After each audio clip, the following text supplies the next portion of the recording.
I don't want to say hostile place, but just some ideologies from elected officials have sparked some debate amongst the citizens of this great state in this region of this America we live in, you know.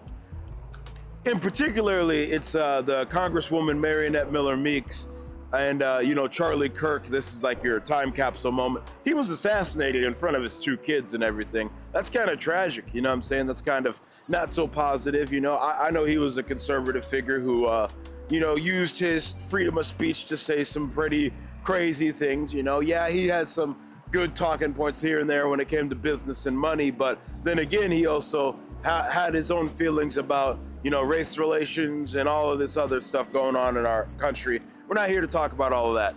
I'm just here to talk about Marionette Miller Meeks and how she was like, we need to name some buildings at the University of Iowa after him.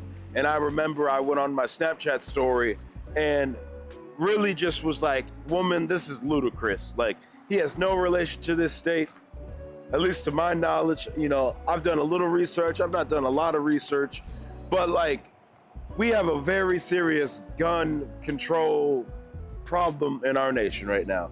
You know what I'm saying? The data shows that when there's less guns in people's hands, less people get killed. A few people still gonna get killed, but you know, literally when I forget which president it was, if it was Clinton or the guy before him, the Democrat before him, there was an AR ban, okay, assault rifle for the foreign folks out there.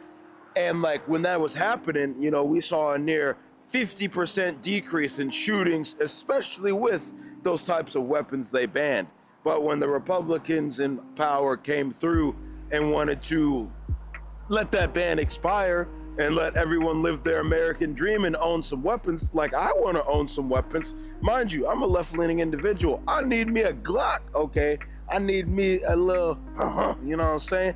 Not because I'm trying to go on a strike, or not because I'm trying to go kill somebody, but I'm an American. I want a blick too. Like, why not? But the problem is when you're giving civilians military weapons or weapons that the military can't even afford, and then they go crazy or they get to some extreme right group, like the guy who killed Charlie Kirk, or extreme left, you know, we're not going to leave them out. But in this case, an extreme radical on the right. And then they just start killing people they don't agree with, or killing people they don't like, or killing people that, you know, differ with their opinion. I say all of that to say, Marionette Miller Meeks was talking out her ass when she said that, and I think that probably was the craziest thing I've heard this year.